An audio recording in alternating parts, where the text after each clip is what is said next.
दरअसल कई बार ऐसा देखने को मिलता है अलग अलग केस में कि आरोप लगा दिए जाते हैं, भर भर के आरोप लगा दिए जाते हैं और दावा किया जाता है कि जो हम कह रहे हैं वो बिल्कुल सत्य है। अब इस मामले में भी कुछ ऐसी देखने को मिलता है कि पत्नी की तरफ से भर भर के आरोप लगाए गए थे। पति और उसके परिवार वालों के विरुद्ध एक केस फाइल किया गया था और पति चाहता है इस मामले में कि ये मामला झूठा है और इसे डिस्चार्ज में डिसमिस कर दिया जाए। पति ने यहां पर डिस्चार्ज पिटीशन का प्रयोग किया और पति यहां पर डिस्चार्ज में डिसमिस कराना चाहता था और कोर्ट ने यह कहते हुए पति की डिस्चार्ज पिटीशन को रद्द कर दिया कि यहां पर पत्नी के द्वारा लगाए गए आरोप सिद्ध होते हैं, साबित होते हैं प्रथम दृष्टया। इस कारण से इस मामले को डिसमिस नहीं किया जा सकता और पति को अब ऐसा लगता है कि ट्रायल कोर्ट, सेशन कोर्ट गलत आदेश कर रही है और पति पहुंच जाता है केरला हाईकोर्ट। अब केरला हाईकोर्ट यहां पर नियम बताती है। केरला हाईकोर्ट यह कह रही है कि वैवाहिक गृह में क्रूरता के गंभीर दोषारोपण को सिद्ध करने के मामले में उस पर डाला गया प्रारंभिक भार का प्रभावी रूप से उन्मोचन करने में असफल हुआ। साफ तौर से यह कहा जा रहा है कि जो वैवाहिक घर था, यानी कि जो पत्नी की ससुराल थी, पति पत्नी वहां रह रहे थे, जहां पर उनकी शादी हुई थी उस घर में, वहां पर पत्नी के द्वारा ऐसे गंभीर आरोप लगाए गए थे और आरोपों को साबित करने के लिए आरोप लगाने वाला चाहे पति हो चाहे पत्नी हो, भाई पति अपनी बात डिस्चार्ज में रख रहा है कि भाई पत्नी मेरे साथ ऐसा कर रही थी, ऐसा कर रही थी, मेरी तो कोई गलती ही नहीं है।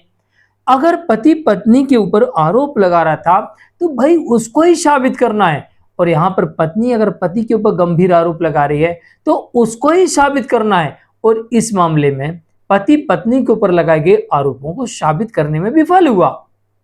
और साथ ही यह भी कोर्ट कह रही है कि दूसरी तरफ पत्नी ने जो आरोप लगाए थे प्रतिरक्षा को संभाव्य बनाने में सक्षम हुई, जो कि वैवाहिक गृह में घटित हुई थी।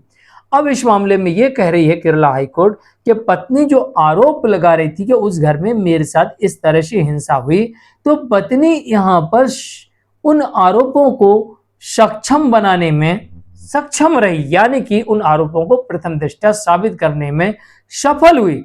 तो यहां पर इसलिए मैंने कहा कि केरला हाईकोर्ट ने इस मामले में पति और पत्नी दोनों के बारे में बात कही है कि भाई जो कोई व्यक्ति आरोप लगाता है तो उसी व्यक्ति को उन आरोपों को कोर्ट में साबित करना होता है। खासतौर से कौन से आरोप? जो गंभीर आरोप होते हैं। तो यहां पर पति ने भी अपनी तरफ से पत्नी के ऊपर कई गंभीर आरोप लगाए और जो पुलिस का केस था, FIR केस था, उसे क्वैश कराना चाह रहा था, लेकिन ना ट्रायल कोर्ट ने किया, ना सेशन कोर्ट ने किया, ना हाई कोर्ट ने किया। क्यों नहीं किया? कोर्ट ये कह रही कि भाई पति जो गंभीर आरोप लगा रहा था उन आरोपों को वो साबित करने में विफल होता है, जबकि उसकी ड्यूटी है कि आरोप मैं लगा रहा हूं तो मुझे साबित करना है, तो मैं साबित नहीं कर पाया। दूसरी तरफ जो प्रत्यार्थी थी, यानी कि जो पत्नी थी, आवेदनकर्ता शिकायतकर्ता जो पत्नी थी, पत्नी ने जो आरोप लगाए थे वो अपने आरोपों को सक्षम बनाने में समर्थ हुई, यानी कि उसने जो आरोप लगाए थे उन आरोपों को प्रथम दृष्टया वो ये साबित करने में सफल हुई कि मेरे द्वारा लगाए गए आरोप सही है, उचित हैं और सत्य है। और इस कारण से ट्रायल कोर्ट ने डिस्चार्ज पिटीशन को डिसमिस कर दिया, सेशन ने रिवीजन को डिसमिस कर दिया और हाई कोर्ट ने इस केस की अपील को डिसमिस कर दिया। हाई कोर्ट इस मामले में कहती है कि उच्च न्यायालय कारण सहित दिए गए उचित निर्णय में हस्तक्षेप करने का कोई कारण नहीं पाया और ना ही तो विधि, ना ही तथ्यों और ना ही संभाव्यताओं के प्रतिकूल है। कोर्ट यहां पर यह कह रही, केरला हाई कोर्ट, कि भाई इस केस में कुछ भी ऐसा नहीं है कि जिसकी वजह से जैसे कि निचली कोर्ट ने गलत आदेश कर दिया हो, ऐसा भी नहीं है कि कानून की दृष्टि से सही आदेश नहीं हुआ, और ऐसा भी नहीं कि किसी तथ्यों के आधार पर आदेश ना हुआ हो, और ऐसा भी नहीं है कि किसी संभावनाओं के आधार पर आदेश ना किया हो।